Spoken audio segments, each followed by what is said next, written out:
Welcome to the 10-Minute Bible Hour podcast. Right now, we're going through the entire Bible to understand it as one big, cohesive story. We're covering one book each day, and this one is about Isaiah.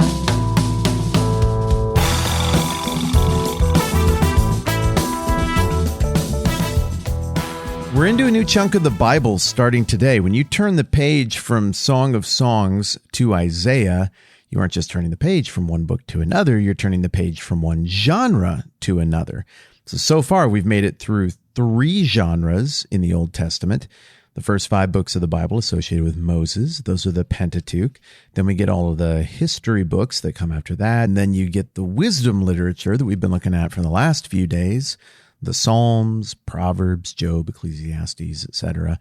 Well, now we're into the prophets. And right off the bat, that term prophet is going to conjure different things for different people. But I think the most common association with that term is the idea of predictivity, that prophets know the future. They know things that they couldn't possibly know.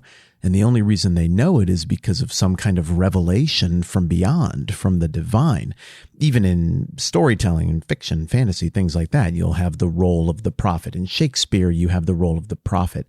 In paganism, you have the role of the prophet. And most often there, again, we see that role being defined by the prophet's ability to know things they couldn't possibly know and somehow being tapped into a source of knowledge from beyond the physical world to predict stuff.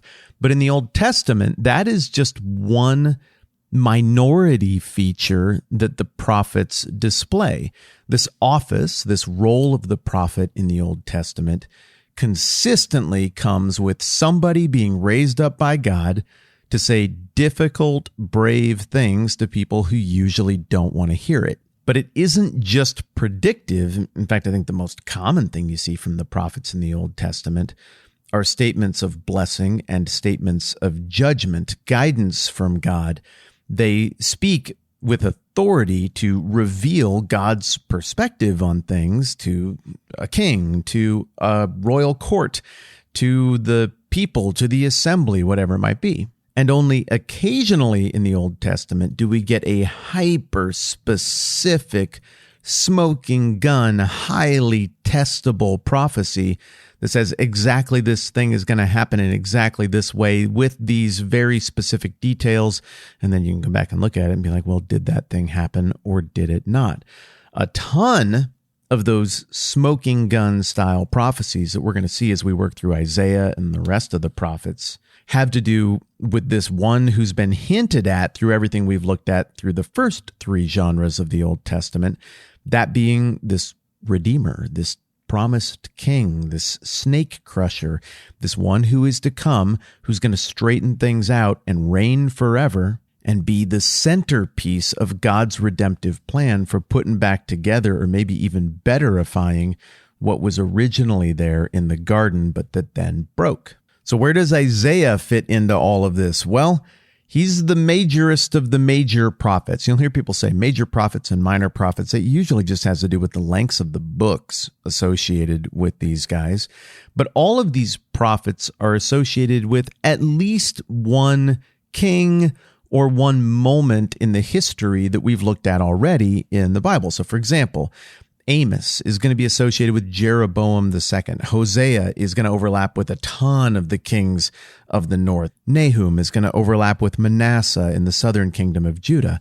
But Isaiah is an oddball because, at least at first glance, it looks like he covers a massive amount of time, overlapping with not only a whole bunch of kings, but also a whole bunch of time in exile. In a way, what you could say that we get with Isaiah is 3 big prophetic scenes over the course of the book associated with his name. And the first of those scenes is in chapters 1 through 39. And in this scene, we see Isaiah doing what most of the prophets do on behalf of God, telling the people of Israel, of Judah, hey, this isn't going well. This is a mess. This is not what God wants.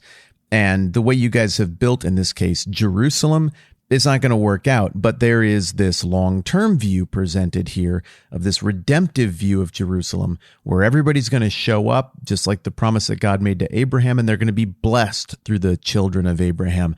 They're going to show up at the temple. They're going to learn about God, and there's going to be this vision for this new family of faith that is to come. And somehow this is personified in the idea of a new Jerusalem. In the midst of all of that, we meet Isaiah. Now, we've already met him if we've read through the Old Testament, because he crops up in 2 Kings in detail as he interacts with Hezekiah and some of the pressure points of Hezekiah's particular reign. But Isaiah shows up, and there's this heavenly vision of God being like, oh man, stuff's a mess, but I got some stuff I need to communicate. Who will go? And Isaiah's like, wow, I'm not worthy, but I'll do it. I'll go.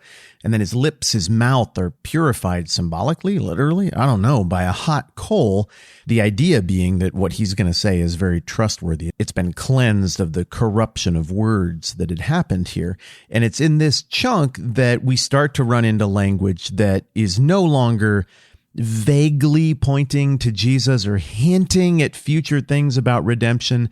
This is the place in the Bible where we start to get into that Christmas time language, the stuff that you have heard again and again and again, the stuff that you sing in Christmas songs that is predicting much more specifically this future redemption. I think of Isaiah chapter 9. I mean, you've heard this. For to us a child is born, to us a son is given, and the government shall be upon his shoulder, and his name shall be called Wonderful, Counselor, Mighty God, Everlasting Father, Prince of Peace. Of the increase of his government and of peace there'll be no end, on the throne of David and over his kingdom, to establish it and uphold it. And it's not just me saying like, oh, come on, they're talking about Jesus. The New Testament says, come on, he's talking about Jesus. I mean, there's one part of Isaiah that Jesus stands up, I think in Luke chapter 4, and reads from it in a synagogue.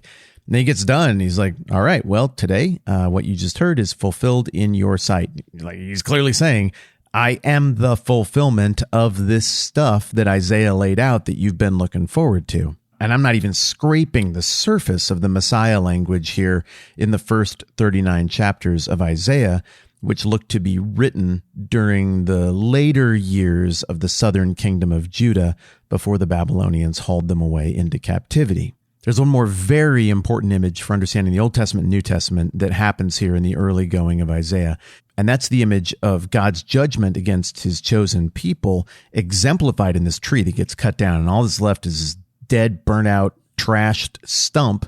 But then the promise that comes through Isaiah, again with that glimmer of hope motif that we've seen all through the Bible so far, is that there's going to be a shoot.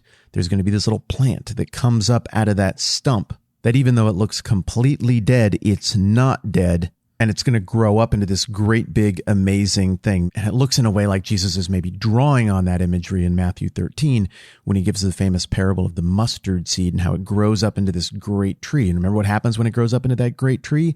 All the different critters and creatures and birds, they come and take shelter in it, kind of like the imagery Isaiah was giving us about all the nations coming to God to learn about him and to worship. All of this hangs together. And one part that really hangs together is the last chunk of section 1 of Isaiah, which is like chapters 36 through 39, where we get almost an identical blow for blow with stuff that's recorded in 2 Kings about Hezekiah and his resistance to the Assyrians and how finally he comes around to trust God, and God smites the Assyrian military camp and Judah is spared for the time being. But right after that, Hezekiah makes a big mistake when the Babylonians come to visit, and he's like, check out all my money. Look at all of that. You guys aren't into like money or anything though, right? You would never come back and take it. No. Could we make sure to see all of it though? Yeah, for sure. It's really cool, right? And then Isaiah comes along and he's like, you idiot.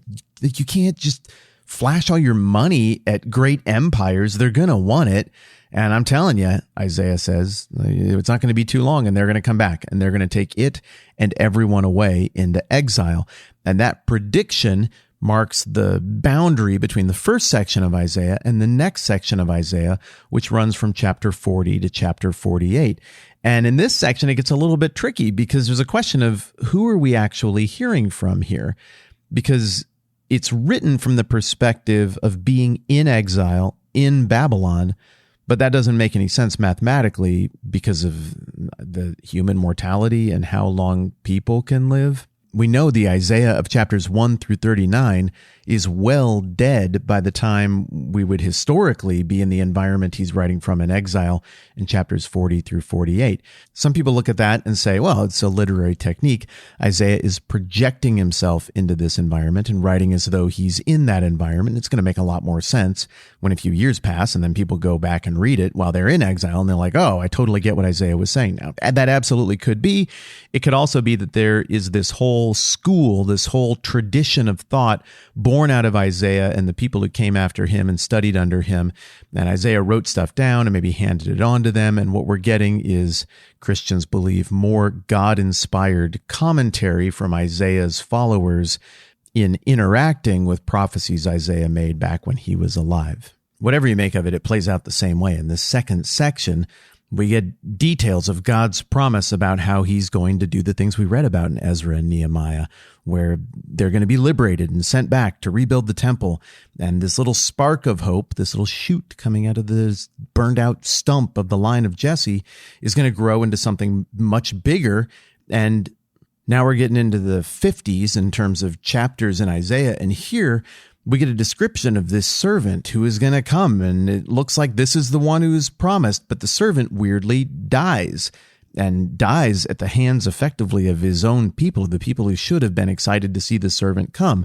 But then, without any detailed explanation, the servant is alive again, resurrected, and people who see what that means, I mean, they read between the lines and they're like, whoa, this is the sign of the coming of the kingdom. Like, all the things are being straightened out. They register what's going on and they follow the leadership and the example of the servant. But a bunch of other people are like, no, I'm just not into this. And they reject him.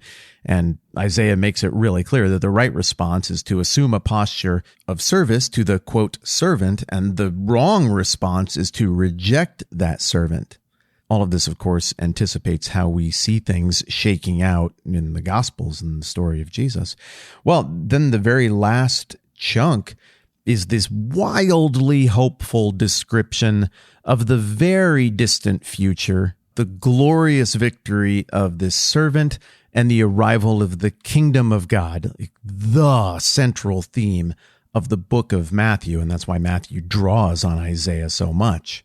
And the way this victory is going to work out is that there's finally justice for all of the hideous stuff that we've seen so far in the history books of the Bible that we've been looking at, and then all of the horrible stuff that has ensued since then that you and I have read about in history books, that you and I have witnessed ourselves. Finally, that gets addressed and made right, and judgment and a reckoning doesn't have to be the job of you and me. God sorts that stuff out. But then alongside that, there are a bunch of other people who also got a whole bunch of things wrong, but they realize they're wrong. They bend the knee to this great king. They become a part of this kingdom, and they're a part of this eternal family of faith and worship and celebration of this king and his kingdom. And the whole thing is just like lobbing this gigantic, fat, slow softball forward into history, forward into the Bible, to be absolutely knocked out of the park by Jesus in the Gospels. Jesus' story is recorded in the Gospels, is prophetic fulfillment on every one of those levels we were talking about at the beginning of our conversation. And Jesus says as much in Matthew 5:17. Don't think I've come to abolish the law and the prophets. I didn't come to abolish them, but to fulfill them. So he's rounding out the story. He's cleaning up the loose ends. He is the prophetic predicted fulfillment of all those things that are measurable smoking gun prophecies. And this is especially abundantly clear throughout the beautiful, terrifying, but also hopeful book of Isaiah. When you visualize Isaiah, picture his lips getting purified with that coal. Picture the burnout stump of Jesse with a little tiny green shoot coming out of it, and picture the mysterious servant defeating death and establishing this beautiful new kingdom. If you don't have time to read the whole thing, this is going to take a minute, but it's worth it. Read chapters 49 through the end of the book, and it's going to set the whole New Testament thing, the whole Jesus thing, right up on a tee. I feel like we double leveled up. We got the prophet thing. We got the Isaiah thing. Maybe we triple leveled up because of how much all of this is going to pay off and help us understand the Gospels when we get to those. Nice job. High five. Jeremiah next time around. I'm Matt. This is the 10-Minute Bible Hour Podcast. Let's do this again soon. This podcast is supported by many of you at patreon.com/the TMBH podcast. We're grateful because it supports our family.